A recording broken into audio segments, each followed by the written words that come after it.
ಜೀವನದಲ್ಲಿ ಅರಿತುಕೊಳ್ಳಬೇಕು. ಆರೋಗ್ಯ ಅದು ನಿಜವಾದ ಸಂಪತ್ತು. ಸಂಬಂಧ ಅದು ಜೀವನದ ಶಕ್ತಿ ಇದ್ದಂತೆ. ಸಮಯ ಎನ್ನುವುದು ಅದು ಅತ್ಯಮೂಲ್ಯವಾಗಿರುವಂಥದ್ದು. ಮನಸ್ಸಿನ ಶಾಂತಿ ಅದು ಸಂತೋಷ. ಜ್ಞಾನ ಎನ್ನುವುದು ಅದು ಬೆಳಕು ಇದ್ದಂತೆ. ಇದನ್ನು ಅರಿತು ಜೀವನವನ್ನು ಮಾಡಿದಾಗ ಜೀವನ ಎನ್ನುವುದು ಸುಗಮಯವಾಗಿ ಸಾಗುವುದು. ಶ್ರೀಕೃಷ್ಣ ಪರಮಾತ್ಮನು ಒಂದಿಷ್ಟು ಅಂಶವನ್ನು ನಮ್ಮ ಜೀವನಕ್ಕೆ ಬೇಕಾಗಿರುವಂಥದ್ದನ್ನು ಭಗವದ್ಗೀತೆಯಲ್ಲಿ ಹೇಳಿದ್ದಾನೆ. ಅಂತಹ ಒಂದಿಷ್ಟು ಅಂಶವನ್ನು ನಾವು ಈ ವಿಡಿಯೋದ ಉದ್ದಗಲಕ್ಕೂ ಕೂಡ ಕವರ್ ಮಾಡುವಂತಹ ಕೆಲಸವನ್ನು ಮಾಡಿದ್ದೇವೆ.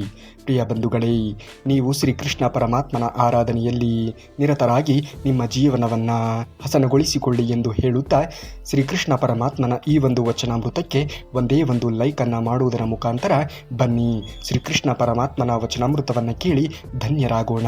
ಜೀವನದಲ್ಲಿ ದೂರ ಇರಬೇಕಾದವು ಸುಳ್ಳು, ಜನರು. ಅವರು ನೋವು ಕೊಡುತ್ತಾರೆ. ಅಸೂಹೆ ಅದು ಮನಸ್ಸನ್ನು ಹಾಳು ಮಾಡುತ್ತದೆ. ಲೋಭ ಅದು ಶಾಂತಿಯನ್ನು ಕಳೆದುಕೊಳ್ಳುತ್ತದೆ. ಕೆಟ್ಟ ಅಭ್ಯಾಸಗಳು ಅವು ನಮ್ಮ ಭವಿಷ್ಯವನ್ನು ಹಾಳು ಮಾಡಿಬಿಡುತ್ತದೆ. ನಕಾರಾತ್ಮಕ ಚಿಂತನೆ ಅದು ನಮ್ಮ ಬೆಳವಣಿಗೆಯನ್ನು ತಡೆದುಕೊಳ್ಳುತ್ತದೆ. ಜೀವನದಲ್ಲಿ ಬೆಳೆಸಬೇಕಾದವುಗಳು ಅಂದರೆ ಸಹನೆಯನ್ನು ಬೆಳೆಸಿಕೊಳ್ಳಬೇಕು. ಅದು ಶಕ್ತಿಯನ್ನು ಕೊಡುತ್ತದೆ. ಪ್ರೀತಿ ಅದು ಸಂಬಂಧವನ್ನು ಉಳಿಸುತ್ತದೆ. ದಯೆ ಎನ್ನುವುದು ಅದು ಮನುಷ್ಯನನ್ನು ದೊಡ್ಡವನಾಗಿ ಮಾಡುತ್ತದೆ. ಶ್ರದ್ಧೆ ಎನ್ನುವುದು ಅದು ಯಶಸ್ಸಿಗೆ ದಾರಿಯನ್ನು ತೋರಿಸುತ್ತದೆ. ಕೃತಜ್ಞತೆ ಅದು ಸಂತೋಷವನ್ನು ನಮಗೆ ಕೊಡುತ್ತದೆ. ಜೀವನದಲ್ಲಿ ಎಚ್ಚರಿಕೆಯಿಂದ ಇರಬೇಕಾಗುತ್ತದೆ. ಕೆಲವು ಸಂದರ್ಭದಲ್ಲಿ ಸುಳ್ಳು ಮಾತುಗಳು ಅವು ಸಂಬಂಧವನ್ನು ಹಾಳು ಮಾಡಿಬಿಡುತ್ತದೆ. ಕೆಟ್ಟ ಸ್ನೇಹ ಅದು ದಾರಿಯನ್ನು ತಪ್ಪಿಸಿ ಬಿಡುತ್ತದೆ. ಅತಿಯಾದ ನಂಬಿಕೆ ಅದು ನೋವನ್ನು ಕೊಡುತ್ತದೆ. ಕೋಪ ಅದು ನಿರ್ಧಾರವನ್ನು ಹಾಳು ಮಾಡಿಬಿಡುತ್ತದೆ. ಅಹಂಕಾರ ಅದು ಗೌರವವನ್ನು ಕಳೆದುಕೊಳ್ಳುವಂತೆ ಮಾಡುತ್ತದೆ. ಕಲಿಕೆಯು ಆಸೆಯ ಹಸುವಿನಂತೆ, ಇದು ಅವಳಂತೆ ಅಲ್ಲ. ಋತುಗಳಲ್ಲಿ ಇಳುವರಿಕೆಯನ್ನು ನೀಡುತ್ತದೆ. ತಾಯಿಯಂತೆ ಅದು ನಿಮ್ಮ ಪ್ರಯಾಣದಲ್ಲಿ ನಿಮಗೆ ಆಹಾರವನ್ನು ನೀಡುತ್ತದೆ. ಆದ್ದರಿಂದ ಕಲಿಕೆಯು ಗುಪ್ತ ನಿಧಿಯಾಗಿ ಇರುತ್ತದೆ ಎನ್ನುವುದನ್ನು ಮರೆಯಬೇಡಿ. ಜೀವನದಲ್ಲಿ ಎಂದಿಗೂ ಕೂಡ ಬಿಡಬಾರದು ನಿಮ್ಮ ಕನಸುಗಳನ್ನು. ಅದು ನಿಮ್ಮ ಭವಿಷ್ಯವನ್ನು, ಆತ್ಮವಿಶ್ವಾಸವನ್ನು ವೃದ್ಧಿಗೊಳಿಸುತ್ತದೆ. ಅದು ಒಂದು ರೀತಿಯಲ್ಲಿ ನಿಮ್ಮ ಶಕ್ತಿಯನ್ನು ವೃದ್ಧಿಗೊಳಿಸುತ್ತದೆ. ಪರಿಶ್ರಮವನ್ನು ಹಾಕುವುದನ್ನು ನೋಡಬೇಕು. ಅದು ಯಶಸ್ಸಿಗೆ ದಾರಿಯನ್ನು ತೋರಿಸುತ್ತದೆ. ಸಹನೆ ಎನ್ನುವುದು ನಮ್ಮ ಜೀವನದಲ್ಲಿ ತುಂಬಾ ಮುಖ್ಯವಾಗುತ್ತದೆ. ಅದು ದೊಡ್ಡ ಗೆಲುವನ್ನು ನಮಗೆ ತಂದು ಕೊಡುತ್ತದೆ. ಯಾವುದೇ ಕೆಲಸವಾದರೂ ಕೂಡ ತಕ್ಷಣದಲ್ಲಿ ಅದರ ಪ್ರತಿಫಲ ಎನ್ನುವುದು ದೊರಕುವುದಿಲ್ಲ. ಸಹನೆಯಿಂದ ಕಾದು ನೋಡಿದಾಗ ಮಾತ್ರ ಅದರ ಪ್ರತಿಫಲ ಎನ್ನುವುದು ಒಂದಲ್ಲ ಒಂದು ದಿನ ನಮಗೆ ಸಿಕ್ಕೇ ಸಿಗುತ್ತದೆ. ನಂಬಿಕೆ ಅದು ಜೀವನವನ್ನು ಮುಂದೆ ಕರೆದುಕೊಂಡು ಹೋಗುತ್ತದೆ. ಜೀವನದಲ್ಲಿ ನಂಬಿಕೆ ಎನ್ನುವುದು ಇರಬೇಕು. ಜೀವನದಲ್ಲಿ ಎಂದಿಗೂ ಕೂಡ ನಾವು ಮರೆಯಲೇಬಾರದು ತಂದೆ ತಾಯಿಯ ತ್ಯಾಗವನ್ನು. ಅದಕ್ಕೆ ಬೆಲೆ ಎನ್ನುವುದು ಕಟ್ಟುವುದಕ್ಕೆ ಸಾಧ್ಯವೇ ಇಲ್ಲ. ಕಷ್ಟದ ಪಾಠಗಳು ಅವೇ ನಿಮ್ಮ ಗುರಿಗಳು. ನಿಮ್ಮ ತಪ್ಪುಗಳನ್ನು ಅವೇ ನಿಮಗೆ ಶಿಕ್ಷಣವನ್ನಾಗಿ ಕಲಿಸುತ್ತದೆ. ನಿಮ್ಮ ಕನಸು ಅದು ನಿಮ್ಮ ದಾರಿಯಾಗಬೇಕು. ಸಮಯ ಅದು ಮರಳಿ ಬರುವುದಿಲ್ಲ. ಸಮಯವನ್ನು ಸರಿಯಾಗಿ ಸದುಪಯೋಗ ಮಾಡಿಕೊಳ್ಳುವುದನ್ನು ಮನುಷ್ಯನಾದವನು ಕಲಿಯಬೇಕಾಗುತ್ತದೆ. ಜೀವನದಲ್ಲಿ ಸಮಯಕ್ಕೆ ಯಾರು ಬೆಲೆಯನ್ನು ಕೊಡುತ್ತಾರೆಯೋ ಆ ಸಮಯ ಎನ್ನುವುದು ಅವರಿಗೆ ಉನ್ನತವಾಗಿರುವಂತಹ ಹಂತಕ್ಕೆ ತಲುಪಿಸುತ್ತದೆ. ಜೀವನದ ದೃಷ್ಟಿಯಿಂದ ನಿಜವಾಗಿಯೂ ಕೂಡ ತೆಗೆದುಕೊಳ್ಳಬಾರದು. ಅವಮಾನ, ತಪ್ಪು ಅಭ್ಯಾಸಗಳು, ಅತಿಯಾದ ಒತ್ತಡ, ನಕಾರಾತ್ಮಕ ಮಾತುಗಳು ನಿಮ್ಮ ಮೌಲ್ಯಗಳಿಗೆ ವಿರುದ್ಧವಾದ ಸಲಹೆಯನ್ನು ನೀಡುತ್ತದೆ. ಜೀವನದಲ್ಲಿ ಯಾರ ಮೇಲೆಯೂ ಕೂಡ ಅತಿಯಾದ ಅವಲಂಬನೆ ಇರಲೇಬಾರದು. ನಮ್ಮ ಸುತ್ತ ಎರಡು ರೀತಿಯ ಜನರು ಇರುತ್ತಾರೆ. ಒಂದು ಹಣಕ್ಕಾಗಿ ಮನುಷ್ಯನ ಕಳೆದುಕೊಳ್ಳುವವರು, ಮತ್ತೊಂದು ಮನುಷ್ಯನಿಗಾಗಿ ಹಣವನ್ನು ಕಳೆದುಕೊಳ್ಳುವವರು. ಇಲ್ಲಿ ಯಾರು ನಮಗೆ ಬೇಕೋ ಅದನ್ನು ನಾವೇ ಆಯ್ಕೆ ಮಾಡಿಕೊಳ್ಳಬೇಕು. ಯಾರು ನಮಗೆ ಬೇಡವೋ ಅವರಿಂದ ನಾವು ದೂರವೇ ಇರುವುದು ಒಳ್ಳೆಯದು. ಶರೀರ ಕೃಷಿ ಭೂಮಿಯಾಗಿದೆ. ಮನಸ್ಸು ಕೃಷಿಯಾಗಿದೆ. ಪಾಪ ಪುಣ್ಯಗಳು ಬೀಜಗಳಾಗಿವೆ. ಯಾವ ಬೀಜವನ್ನು ಬಿತ್ತುತ್ತಾನೆಯೋ ಅದನ್ನೇ ಕೊಯ್ಯುತ್ತಾನೆ ಎನ್ನುವುದನ್ನು ಮರೆಯಲೇಬೇಡಿ. ಬದುಕು ಎಂಬುವುದು ಹತ್ತಿ ಇದ್ದಂತೆ. ಅದನ್ನು ಸಂತೋಷವೆಂಬ ಗಾಳಿಯಲ್ಲಿ ಊದಿ, ಆದರೆ ಅದನ್ನು ದುಃಖವೆಂಬ ನೀರಿನಲ್ಲಿ ಅದ್ದಲೇಬೇಡಿ. ಇರುವೆಗಳು ಸಂಗ್ರಹಿಸಿದ ಕಾಳು, ಜೇನು ನೊಣಗಳು ಕೂಡಿಟ್ಟಂತಹ ಜೇನು ತುಪ್ಪ, ಜಿಪುಣನು ಕೂಡಿಟ್ಟಂತಹ ಸಂಪತ್ತು ಇವೆಲ್ಲವೂ ಕೂಡ ಸಂಪೂರ್ಣ ನಾಶವಾಗುತ್ತವೆ ಎನ್ನುವುದನ್ನು ಮರೆಯಲೇಬೇಡಿ. ನೀವು ಅಂದುಕೊಂಡಿದ್ದನ್ನ ಸಾಧಿಸಲು ಗುಂಡಿಗೆಯೊಂದಿದ್ದರೆ ಸಾಲದು, ಸಮಯಕ್ಕೆ ಸರಿಯಾಗಿ ಉತ್ತಮ ನಿರ್ಧಾರವನ್ನು ಕೈಗೊಳ್ಳುವಂತಹ ಗುಣವೂ ಕೂಡ ನಮ್ಮಲ್ಲಿ ಇರಬೇಕಾಗುತ್ತದೆ. ಅಂದಾಗ ಮಾತ್ರ ನಾವು ಜೀವನದಲ್ಲಿ ಏನಾದರೂ ಒಂದು ಸಾಧನೆಯನ್ನು ಮಾಡಿ ತೋರಿಸುವುದಕ್ಕೆ ಸಾಧ್ಯವಾದೀತು. ನೀವು ಬದುಕಬೇಕೇ ಬೇಡವೋ ಅನ್ನುವುದು ಸೃಷ್ಟಿಗೆ ಸಂಬಂಧಪಟ್ಟಿದ್ದು. ಒಂದು ಕ್ರಿಮಿ ಕೀಟಕ್ಕೂ ಕೂಡ ಈ ಲೋಕದಲ್ಲಿ ಬದುಕುವ ಅಧಿಕಾರವಿದೆ. ಮನುಷ್ಯನಿಗೆ ಮಾತ್ರ ಅಲ್ಲ, ಸೃಷ್ಟಿಯನ್ನು ಹಾಳು ಮಾಡದೆ ಹಾಗೆಯೇ ಬದುಕದ್ದು ವಿವೇಕ. ಜೀವನದಲ್ಲಿ ನಮ್ಮ ಬದುಕಿನಿಂದ ಯಾರಿಗೂ ಕೂಡ ಹಾನಿ ಉಂಟಾಗಬಾರದು. ನೂರಾರು ಅನುಭವಗಳು ನಮ್ಮನ್ನು ಎಟುಕಿಗೆ ಸಿಲುಕಬಹುದು. ಅರಿವಿನಿಂದ ನೋಡುವ ಕಣ್ಣು, ಕೇಳುವ ಕಿವಿ, ಮೂಸುವಂತಹ ಮೂಗು, ತ್ವಚೆ ಇವೆಲ್ಲವುಗಳ ಹಿಂದಿರುವ ಮನಸ್ಸು ಎಷ್ಟು ಹರಿತವಾಗಿ ಹಚ್ಚಗಾಗಿ ಇರುತ್ತದೆಯೋ ಅಷ್ಟು ಹೆಚ್ಚಿನ ಅನುಭವ ಎನ್ನುವುದು, ಲಾಭ ಎನ್ನುವುದು ಜೀವನಕ್ಕೆ ಇರುತ್ತದೆ ಎನ್ನುವುದನ್ನು ಮರೆಯಲೇಬೇಡಿ. ಕೆಟ್ಟ ಒಡನಾಡಿನಲ್ಲಿ ನಿಮ್ಮ ನಂಬಿಕೆಯನ್ನು ಇಡಬೇಡಿ ಅಥವಾ ಸಾಮಾನ್ಯ ಸ್ನೇಹಿತನನ್ನು ಕೂಡ ನಂಬಬೇಡಿ. ಏಕೆಂದರೆ ಅವರು ನಿಮ್ಮೊಂದಿಗೆ ಕೋಪಗೊಂಡರೆ ಅವನು ನಿಮ್ಮ ಎಲ್ಲ ರಹಸ್ಯಗಳನ್ನು ಬೆಳಕಿಗೆ ತರಬಲ್ಲನು. ಯಾವುದೇ ಕಾರಣಕ್ಕೂ ಕೂಡ ಯಾರ ಮುಂದೆಯೂ ನಿಮ್ಮ ವೈಯಕ್ತಿಕ ವಿಚಾರಗಳನ್ನು ಹೇಳುವುದಕ್ಕೆ ಹೋಗಬೇಡಿ. ಮನುಷ್ಯ ಯಾವಾಗ ಹೇಗೆ ಬದಲಾಗುತ್ತಾನೆ ಎಂದು ಹೇಳುವುದಕ್ಕೆ ಅಸಾಧ್ಯ. ಮನುಷ್ಯ ಬೆಳೆಯುವುದು ಯಾರ ಆಶೀರ್ವಾದದಿಂದಲೂ ಅಲ್ಲ, ಸ್ವಪ್ರಯತ್ನದಿಂದ, ಯಾವ ಹರಕೆಯಿಂದಲೂ ಕೂಡ ಅಲ್ಲ, ತನ್ನ ನಡೆ ನುಡಿಗಳಿಂದ ಬೆಳೆಯುತ್ತಾನೆ. ಅಸತ್ಯ, ಉದ್ಘಾಟನ, ಮೋಸ, ಮೂರ್ಖತನ, ದುರಾಸೆ, ಅಶುಚಿತ್ವ ಮತ್ತು ಕೌರತ್ವ ಮಹಿಳೆಯ 7 ಸಹಜ ದೋಷಗಳಾಗಿವೆ. ಇವುಗಳನ್ನು ತಿದ್ದಿಕೊಂಡು ಜೀವನವನ್ನು ಮಾಡುವಂತಹ ಮಹಿಳೆ ಜೀವನದಲ್ಲಿ ಮುಂದೆ ಬರುತ್ತಾಳೆ. ಕಾಲವು ಸುಂದರವಾದ ಮುಖವನ್ನು ಕೂಡ ಸುಕ್ಕುಗಟ್ಟಿಸುತ್ತದೆ, ಆದರೆ ಜ್ಞಾನವನ್ನು ಪ್ರಕಾಶಮಾನವನ್ನಾಗಿ ಮಾಡುತ್ತದೆ. ಜ್ಞಾನವನ್ನು ಸಂಪಾದನೆ ಮಾಡಿಕೊಳ್ಳಿ. ಸಲಹೆ ಸೂಚನೆಗಳನ್ನು ಆಲೋಚನೆ ಮಾಡಿ. ಅಭಿಪ್ರಾಯಗಳನ್ನು ಕೇಳಿದರೆ ಮಾತ್ರ ಹೇಳಬೇಕು. ನಾವಾಗಿಯೇ ಮೇಲೆ ಬಿದ್ದು ಹೇಳುವುದಕ್ಕೆ ಹೋಗಲೇಬಾರದು. ಯೌವನ ಮತ್ತು ಸ್ತ್ರೀಯ ಸೌಂದರ್ಯ ಜಗತ್ತಿನ ಶಕ್ತಿಶಾಲಿ ಶಸ್ತ್ರಗಳಾಗಿರುತ್ತವೆ ಎನ್ನುವುದನ್ನು ಮರೆಯಲೇಬಾರದು. ಬದುಕು ಬಲು ಚಿಕ್ಕದ್ದು. ನಮ್ಮೊಂದಿಗೆ ಸೂಕ್ತವಾಗಿ ವ್ಯವಹರಿಸುವವರೆಗೆ ಮಾತ್ರ ಧನ್ಯವಾದಗಳನ್ನು ಹೇಳಿ. ಕೆಟ್ಟದ್ದಾಗಿ ನಡೆದುಕೊಂಡವರಿಗೆ ನಗುತ್ತಾ ಕ್ಷಮಿಸಿಬಿಡಿ. ಏಕೆಂದರೆ ಕಾಲವೇ ಅವರಿಗೆ ಉತ್ತರವನ್ನು ಕೊಡುತ್ತದೆ. ಬೇರೆಯವರ ತಪ್ಪುಗಳನ್ನು ನೋಡಿ ನಾವು ನಮ್ಮನ್ನು ತಿದ್ದಿಕೊಳ್ಳಬೇಕು. ಎಲ್ಲ ತಪ್ಪುಗಳನ್ನು ನಾವೇ ಮಾಡಿ ಕಲಿಯುವಷ್ಟು ದೊಡ್ಡ ಜೀವನ ನಮ್ಮ ಬದುಕಿನಲ್ಲಿ ಉಳಿಯುವುದಿಲ್ಲ. ಅದಕ್ಕಾಗಿ ನಾವು ಬೇರೆಯವರ ತಪ್ಪುಗಳಿಂದ ಕಲಿಯಬೇಕಾಗಿರುವುದು ತುಂಬಾ ಇದೆ ಎನ್ನುವುದನ್ನು ಮರೆಯಲೇಬೇಡಿ. ಲೋಕವನ್ನು ತಿಳಿದವನು ನಾಚಿಕೊಳ್ಳುವುದಿಲ್ಲ. ತನ್ನನ್ನು ತಿಳಿಯದೇ ಇರುವವನು ಅಹಂಕಾರಿ ಆಗುವುದಿಲ್ಲ. ಕಾಲ ವ್ಯಕ್ತಿಯನ್ನು ಸಮರ್ಥರನ್ನಾಗಿ ಮಾಡಬಹುದು, ಶಕ್ತಿಶಾಲಿಯನ್ನಾಗಿಯೂ ಕೂಡ ಮಾಡಬಹುದು, ಇಲ್ಲ ದುರ್ಬಲರನ್ನಾಗಿಯೂ ಕೂಡ ಮಾಡಬಹುದು. ಕಾಲ ಯಾರ ಕೈಯಲ್ಲಿಯೂ ಕೂಡ ಇಲ್ಲ. ಯಾರು ಯಾರಿಗೂ ಕೂಡ ಮಿತ್ರನೂ ಅಲ್ಲ, ಯಾರು ಯಾರಿಗೂ ಕೂಡ ಶತ್ರುನೂ ಕೂಡ ಅಲ್ಲ. ಕಾಲ ಎಲ್ಲರನ್ನ ಮಿತ್ರ ಶತ್ರುವನ್ನಾಗಿ ಮಾಡುತ್ತದೆ. ಕೋಪ ಇದ್ದವನಿಗೆ ಬೇರೆ ಶತ್ರುವೇ ಬೇಡ. ಜ್ಞಾನ ಉಳ್ಳವನಿಗೆ ಬೇರೆ ಸಂಪತ್ತೇ ಬೇಡ. ಕರುಣೆ ಉಳ್ಳದವನಿಗೆ ಮತ್ಯಾವ ರಕ್ಷಣೆಯೂ ಕೂಡ ಬೇಡವೇ ಬೇಡ. ಊಟ ಮಾಡುವಾಗ ಮಾತ್ರ ದೊಡ್ಡದಾಗಿ ಬಾಯಿ ತೆರೆಯುವ ಮನುಷ್ಯ 100 ವರುಷಗಳ ಸುಖವನ್ನು ಒಂದೇ ವರ್ಷಕ್ಕೆ ಪಡೆದುಕೊಳ್ಳುತ್ತಾನೆ. ಅಂದರೆ ಮೌನವೇ ಮಹಾ ಅಸ್ತ್ರ. ಮಹಾಯುದ್ಧದಿಂದ ಗೆಲ್ಲಲಾಗದದ್ದನ್ನು ಮೌನದಿಂದ ಗೆಲ್ಲಬಹುದು. ಹೆಚ್ಚಿಗೆ ಮಾತನಾಡಿದ್ದಷ್ಟು ಹೆಚ್ಚಿನ ಸಮಸ್ಯೆ ಮೈ ಮೇಲೆ ಬರುತ್ತದೆ. ಗೆಲುವು ಎನ್ನುವುದು ಸನಿಹವಿದ್ದಾಗಲೇ ಮನಸ್ಸು ಸೋಲೊಪ್ಪಿಕೊಳ್ಳಲು ಪ್ರಚೋದಿಸುತ್ತದೆ. ಎಚ್ಚರ ಎನ್ನುವುದು ನಮ್ಮಲ್ಲಿ ಇರಬೇಕು. ಕಟ್ಟಿಗೆಯನ್ನು ಕೊರೆದು ಕೆಡಿಸುವ ಜೇನು ಹುಳುವಿಗೆ ಒಂದು ಹೂವನ್ನು ಕೊರೆಯುವ ಮನಸ್ಸಾಗುವುದಿಲ್ಲ. ಆ ಹೂವಿಗೆ ದುಂಬಿ ಮನಸ್ಸೋತಿರುತ್ತದೆ. ಅದೇ ರೀತಿ ಈ ಪ್ರೀತಿ ಎನ್ನುವುದು ಮೇಲ್ನೋಟಕ್ಕೆ ನಾವು ಎಷ್ಟೇ ಸಂತೋಷವಾಗಿ ಇದ್ದರೂ ಕೂಡ ಒಳಗಿನ ನೋವು ಜೀವ ಹಿಂಡುತ್ತಲೇ ಇರುತ್ತದೆ. ನೋವಿಗೆ ಅಷ್ಟೇ ಮಾತ್ರ ನುಂಗಿದರೂ ಮನಸ್ಸಾಗದ ಗಾಯ ಮಾಯವೇ ಆಗುವುದಿಲ್ಲ. ಎಲ್ಲರಿಗೂ ಸಮಾನ ಪ್ರತಿಭೆ ಇಲ್ಲದೇ ಇರಬಹುದು, ಆದರೆ ಪ್ರತಿಭೆಯನ್ನು ಬೆಳೆಸಿಕೊಳ್ಳುವ ಅವಕಾಶ ಎಲ್ಲರಿಗೂ ಕೂಡ ಸಮಾನವಾಗಿ ಇದೆ. ನೆಪವನ್ನು ಹೇಳುವುದು ಬಿಡಬೇಕು. ಜೀವನದಲ್ಲಿ ಪ್ರಯತ್ನವನ್ನು ಪಡುವುದನ್ನು ಮಾಡಬೇಕು.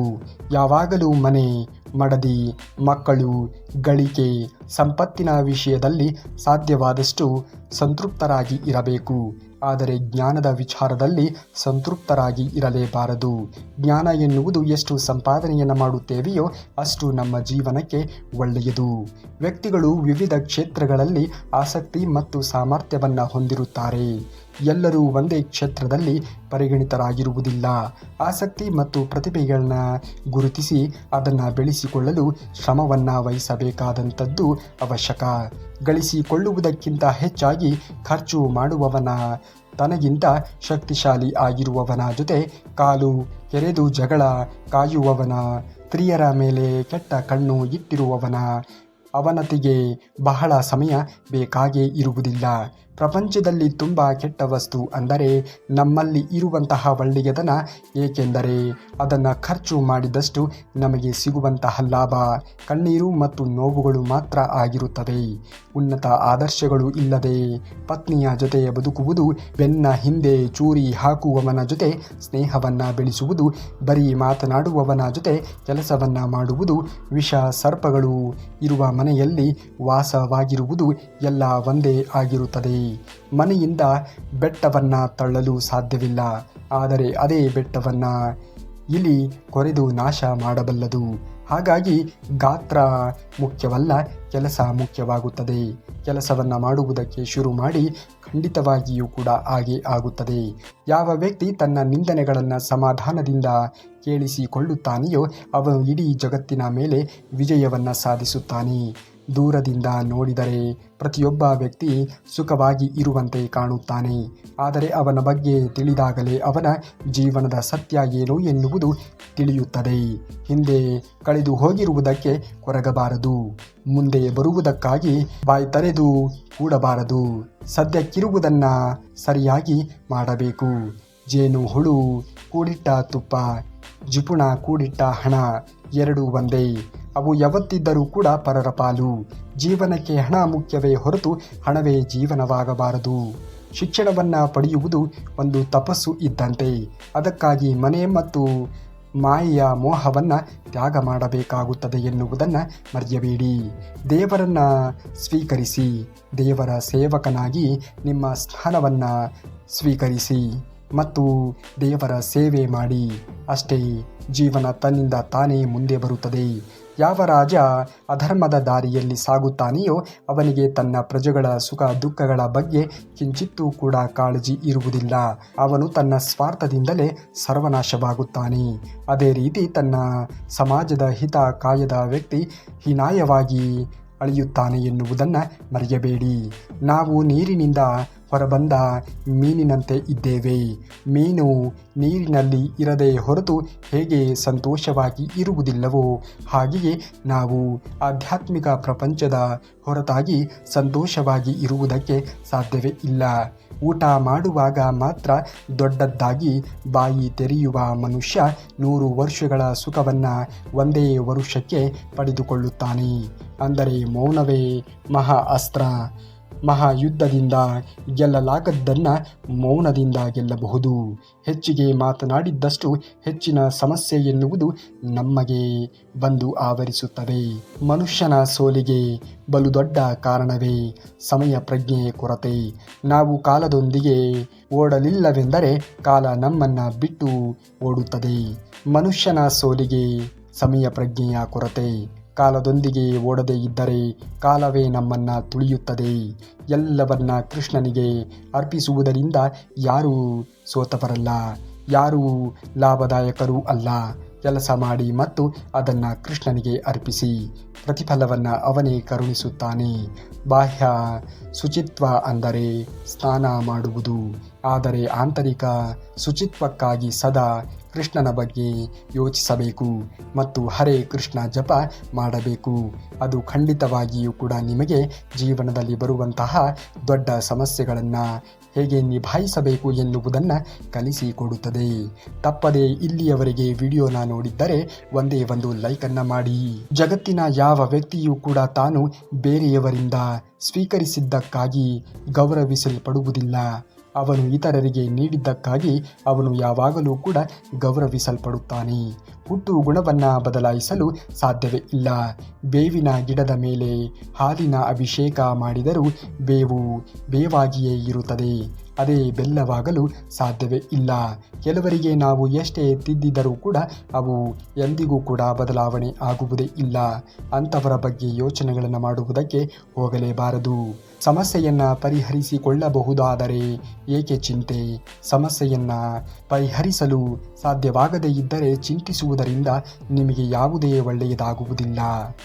ಒಂದು ಹೂವಿನ ಸುವಾಸನೆ ಗಾಳಿ ಬೀಸುವ ದಿಕ್ಕಿನಲ್ಲಿ ಮಾತ್ರ ಪಸರಿಸುತ್ತದೆ, ಆದರೆ ಒಬ್ಬ ಒಳ್ಳೆಯ ವ್ಯಕ್ತಿಯ ಗುಣಗಾನ ಎಲ್ಲ ದಿಕ್ಕಿನಲ್ಲಿಯೂ ಕೂಡ ಪಸರಿಸುತ್ತದೆ. ಹುಟ್ಟುತ್ತಲೇ ನಮಗೆ ಮಿತ್ರರು ಇರುವುದಿಲ್ಲ, ಶತ್ರುಗಳು ಕೂಡ ಇರುವುದಿಲ್ಲ. ನಮ್ಮ ವ್ಯಕ್ತಿತ್ವ ಮತ್ತು ವರ್ತನೆಗಳ ಮೂಲಕ ಇವೆಲ್ಲವೂ ಕೂಡ ಹುಟ್ಟಿಕೊಳ್ಳುತ್ತವೆ. ಶತ್ರು ಮತ್ತು ಮಿತ್ರರು ಮಾಡಿಕೊಳ್ಳಬಹುದು, ನಿಮ್ಮ ಕೈಯಲ್ಲಿಯೇ ಇದೆ. ಒಬ್ಬ ಅಸೂಹೆ ಮುರುಕನನ್ನು ಹಣ ಕೊಟ್ಟು ಕೈವಶ ಮಾಡಿಕೊಳ್ಳಬಹುದು, ಆದರೆ ಒಬ್ಬ ಸಜ್ಜನನನ್ನು ಕೈವಶ ಮಾಡಿಕೊಳ್ಳಬೇಕಾದರೆ ಬರೀ ಸತ್ಯವನ್ನೇ ನುಡಿಯಬೇಕಾಗುತ್ತದೆ. ಜನರಿಗೆ ಎಲ್ಲವನ್ನ ವಿವರಿಸುತ್ತಾ ನಿಮ್ಮ ಸಮಯವನ್ನು ಹಾಳು ಮಾಡಿಕೊಳ್ಳಬೇಡಿ. ನಾವು ಹೇಳಿದ ಮಾತು ಅವರ ಪರಿಸ್ಥಿತಿಯ ಆಧಾರದ ಮೇಲೆ ಅರ್ಥ ಮಾಡಿಕೊಂಡು ಇರುತ್ತಾರೆ. ಗೆದ್ದಾಗ ಅಹಂಕಾರ ಬೇಡ, ಸೋತಾಗ ಹತಾಶೆ ಬೇಡವೇ ಬೇಡ. ಶ್ರೀಕೃಷ್ಣ ಪರಮಾತ್ಮನು ಇಡೀ ಬ್ರಹ್ಮಾಂಡದ ಒಡೆಯನಾಗಿದ್ದರೂ ಕೂಡ ಗೋಪಾಲಕರ ಜೊತೆ ಬೆಣ್ಣೆ ಕದ್ದು ತಿನ್ನುವಷ್ಟು ಸರಳನಾಗಿ ಇದ್ದ. ನೀವು ಎಷ್ಟೇ ಎತ್ತರಕ್ಕೆ ಬೆಳೆದರೂ ಕೂಡ ನೆಲದ ಮೇಲೆ ಕಾಲು ಇರಲಿ, ಏಕೆಂದರೆ ಕಾಲದ ಚಕ್ರ ತಿರುಗಿದಾಗ ಸಿರಿವಂತನು ಕೂಡ ದಾರಿಗೆ ಬರಬಹುದು, ಬಡವನು ರಾಜನಾಗಬಹುದು ಎನ್ನುವುದನ್ನು ಮರೆಯಲೇಬೇಡಿ. ಸಮಯಕ್ಕೆ ಗೊತ್ತಿದೆ ಯಾರಿಗೆ ಎಲ್ಲಿಗೆ ಕರೆದುಕೊಂಡು ಹೋಗಬೇಕು ಎನ್ನುವುದು. ನನಗೆ ಚಿನ್ನದ ಗೋಪುರ ಬೇಕಾಗಿಲ್ಲ, ಒಬ್ಬರ ನೋವನ್ನು ಅರ್ಥ ಮಾಡಿಕೊಳ್ಳುವ ಹೃದಯವೇ ಸಾಕು. ಹಣ ಇರುವವನು ದೇವರಿಗೆ ಹೂ ಕೊಡುವವರು, ಒಳ್ಳೆಯ ಮನಸ್ಸು ಇರುವವರು ದೇವರಿಗೆ ಹೃದಯ ಕೊಡುವವರು. ದೇವರು ದೇವಸ್ಥಾನದಲ್ಲಿ ಮಾತ್ರ ಇರುವುದಿಲ್ಲ, ಒಳ್ಳೆಯ ಮನುಷ್ಯನ ಮನಸ್ಸಿನೊಳಗೂ ಕೂಡ ಇರುತ್ತಾನೆ ಎನ್ನುವುದನ್ನು ಮರೆಯಬೇಡಿ. ನಿಯತ್ತು ನೋಡಿ ಹತ್ತಿರ ಬರುವ ಕಾಲ ಎಲ್ಲ ಹೋಯಿತು. ಈಗ ಏನೇ ಇದ್ದರೂ ಕೂಡ ದುಡ್ಡು ನೋಡಿ ಹತ್ತಿರ ಬರುತ್ತಾರೆ. ಅವಶ್ಯಕತೆ ಇದ್ದಾಗ ಅಂದ ಚಂದದಿ ಮಾತನಾಡಿ ಅವಶ್ಯಕತೆ ತೀರಿದ ಮೇಲೆ ಕಸದಂತೆ ಕಾಣುವ ಜನರನ್ನು ನಂಬಬೇಡ. ತಪ್ಪು ಮಾಡಿದ ವ್ಯಕ್ತಿ ತುಂಬ ವಾದ ಮಾಡುತ್ತಾನೆ, ಆದರೆ ತಪ್ಪು ಮಾಡದ ವ್ಯಕ್ತಿ ಮೌನವೇ ಆಗಿರುತ್ತಾನೆ ಎನ್ನುವುದನ್ನು ಮರೆಯಲೇಬೇಡಿ. ಮೌನವೇ ಎಷ್ಟೋ ಬಾರಿ ಪ್ರತಿ ಪ್ರಶ್ನೆಗೆ ಉತ್ತರವನ್ನು ಕೊಡುತ್ತದೆ. ನೀವು ಸುಮ್ಮನೆ ಇದ್ದೀರಿ ಎಂದರೆ ಅದು ನಿಮ್ಮ ದೌರ್ಬಲ್ಯ ಅಲ್ಲ, ಅದು ನಿಮ್ಮ ಸಂಸ್ಕಾರ. ಕೃಷ್ಣನು ಹೇಳುತ್ತಾನೆ, 100 ತಪ್ಪುಗಳನ್ನು ಕ್ಷಮಿಸಿದ್ದು ಅವನ ಹೆದರಿಕೆಯಿಂದ ಅಲ್ಲ, ಬದಲಿಗೆ ಅವನು ನೀಡಿದ ಮಾತಿಗಾಗಿ. ನೆನಪಿಡಿ, ಸಮುದ್ರ ಶಾಂತವಾಗಿ ಇದೆ ಅಂದರೆ ಅದಕ್ಕೆ ಅಲೆಗಳನ್ನು ಎಬ್ಬಿಸುವ ಶಕ್ತಿ ಇಲ್ಲ ಅಂತ ಅಲ್ಲ. ಸಮಯ ಬಂದಾಗ ಕೃಷ್ಣನೇ ನಿಮಗೆ ನ್ಯಾಯವನ್ನು ಕೊಡುತ್ತಾನೆ. ಯಾರೇ ಏನೇ ಮಾಡಿದರೂ ಕೂಡ ನಿಮ್ಮ ಮೇಲೆ ನಿಮಗೆ ನಂಬಿಕೆಯನ್ನು ಇಟ್ಟುಕೊಂಡು ಮುಂದುವರಿಯುವುದನ್ನು ನೋಡಿ. 2 ವಿಷಯಗಳನ್ನು ನಿನ್ನೊಳಗೆ ಹುಟ್ಟು ಹಾಕಿಕೋ. ಒಂದು ಮೌನವಾಗಿ ಇರುವುದು, ಮತ್ತೊಂದು ಕ್ಷಮಿಸಿ ಬಿಡುವುದು. ಮೌನಕ್ಕಿಂತ ದೊಡ್ಡ ಉತ್ತರ ಇಲ್ಲ, ಕ್ಷಮಿಸಿ ಬಿಡುವಂತಹ ದೊಡ್ಡ ಶಿಕ್ಷೆ ಮತ್ತೊಂದು ಇರುವುದಕ್ಕೆ ಸಾಧ್ಯವೇ ಇಲ್ಲ. ಯಾರಿಗೆ ಯಾವುದನ್ನು ಕರುಣಿಸಬೇಕೋ ಅವನಿಗೆ ಚೆನ್ನಾಗಿ ತಿಳಿದಿದೆ. ಜೀವನದಲ್ಲಿ ನಿನಗೆ ಬಹಳ ಇಷ್ಟವಾದದ್ದು ನಿನ್ನಿಂದ ದೂರವಾಗಿಯೇ ಇರುತ್ತದೆ. ಹಾಗಾದರೆ ಸಮಾಧಾನದಿಂದ ಇರು. ಕೃಷ್ಣ ನಿನ್ನಿಂದ ಒಂದು ಸಣ್ಣ ವಸ್ತು ಕಿತ್ತುಕೊಂಡಿದ್ದಾನೆ ಅಂದರೆ ನಿನಗೆ ಅದಕ್ಕಿಂತಲೂ ಕೂಡ ದೊಡ್ಡದಾದ ಮತ್ತು ಅದ್ಭುತವಾದದ್ದನ್ನು ನೀಡಲು ಅವನು ಸಿದ್ಧನಾಗಿದ್ದಾನೆ ಎಂದು ಅರ್ಥ. ಅವನ ಮೇಲೆ ನಂಬಿಕೆಯನ್ನು ಇಡಿ. ಯಾವುದೋ ಕಾರಣವಿಲ್ಲದೆ ಭವಿಷ್ಯ ಎನ್ನುವುದು ರೂಪಿತವಾಗುವುದೇ ಇಲ್ಲ. ಅವನು ಎಲ್ಲವನ್ನ ಬದಲಾಯಿಸುತ್ತಾನೆ ಎನ್ನುವುದನ್ನು ಮರೆಯಲೇಬೇಡಿ. ಭಕ್ತಿ ಮತ್ತು ನಂಬಿಕೆ ಉನ್ನತವಾಗಿದ್ದಾಗ ಪವಾಡಗಳು ತಾನಾಗಿಯೇ ನಡೆಯುತ್ತದೆ ಎನ್ನುವುದನ್ನು ಮರೆಯಲೇಬೇಡಿ. ಅರ್ಥ ಮಾಡಿಕೊಳ್ಳದವರ ಮುಂದೆ ವಾದ ಮಾಡುವುದಕ್ಕಿಂತ ಸುಮ್ಮನೆ ಇರುವುದೇ ಉತ್ತಮ ಎನ್ನುವುದನ್ನು ಮರೆಯಲೇಬೇಡಿ. ಜೀವನದಲ್ಲಿ ಅರ್ಥ ಮಾಡಿಕೊಳ್ಳುವವರು ಸಿಗಬೇಕು ಅಂದರೆ ಅದು ಅದೃಷ್ಟವಂತರಿಗೆ ಮಾತ್ರ. ಒಮ್ಮೆ ಒಬ್ಬ ಯುವಕ ಶ್ರೀಕೃಷ್ಣನ ಬಳಿಯಲ್ಲಿ ಬಂದು ತಾನು ತುಂಬ ಒಳ್ಳೆಯವನಾಗಿ ಇದ್ದರೂ ಕೂಡ ಜೀವನದಲ್ಲಿ ನನಗೆ ಮಾತ್ರ ಕಷ್ಟ ಏಕೆ ಎಂದು ಕೇಳಿದನಂತೆ. ಆಗ ಶ್ರೀಕೃಷ್ಣ ಪರಮಾತ್ಮನು ಮಣ್ಣಿನೊಳಗಿನ ಬೀಜವನ್ನು ತೋರಿಸಿ ಹೇಳಿದರಂತೆ, ಬೀಜ ಮೊದಲು ಮಣ್ಣಿನೊಳಗೆ ಒತ್ತಡ ತಾಳುತ್ತದೆ, ಆಮೇಲೆ ಮಾತ್ರ ದೊಡ್ಡ ಮರವಾಗಿ ಬೆಳೆಯುತ್ತದೆ. ಕಷ್ಟಗಳು ಕೂಡ ನಿನ್ನನ್ನು ಮುರಿಯಲು ಅಲ್ಲ, ಬಲಗೊಳಿಸಲು ಬರುತ್ತವೆ. ಬಂದ ಕಷ್ಟಗಳನ್ನು ಹೇಗೆ ಮೆಟ್ಟಿ ನಡೆಯಬೇಕು ಎನ್ನುವುದನ್ನು ಯೋಚನೆ ಮಾಡು ಎಂದು. ಮರೆತು ಹೋದದ್ದು ಹೋಯಿತು, ನಡೆದು ಹೋಗಿರುವುದು ಹೋಯಿತು. ಬಿಟ್ಟು ಹೋದವರು ಹೋದರು, ಮರೆತು ಹೋದವರು ಕೂಡ ಮರೆತು ಬಿಡಬೇಕು. ಆದರೆ ಅದರಿಂದ ನಾವು ಕಲಿತುಕೊಂಡಿರುವಂತಹ ಪಾಠವನ್ನು ಎಂದಿಗೂ ಕೂಡ ಜೀವನದಲ್ಲಿ ಮರೆಯುವುದಕ್ಕೆ ಹೋಗಲೇಬಾರದು. ಕಾಡಿ ಪಡೆಯುವುದು ಕೊನೆಯವರೆಗೂ ಕೂಡ ಉಳಿಯುವುದಿಲ್ಲ, ಬೇಡಿ ಪಡೆಯುವುದು ಕೊನೆ ಗಳಿಗೆಯವರೆಗೂ ಕೂಡ ಬೆಲೆ ಇರುವುದಿಲ್ಲ. ನೀ ತಿನ್ನು ನೀ ದುಡಿದ ಸಂಪಾದನೆಯಲ್ಲಿ, ಇಲ್ಲವಾದರೆ ಬೆಲೆ ಕಟ್ಟುವವರು ನಿನ್ನ ಒಂದೊಂದು ತುತ್ತಿನ ಅನ್ನದಲ್ಲಿ. ಇನ್ನು ನಾಳೆಯ ಶ್ರೀಕೃಷ್ಣ ಪರಮಾತ್ಮನ ವಚನಾಮೃತದೊಂದಿಗೆ ಮತ್ತೆ ಸಿಗುವವರೆಗೂ ಧನ್ಯವಾದ. ಶ್ರೀಕೃಷ್ಣ ಪರಮಾತ್ಮನ ಬಂಧುಗಳಿಗೆ.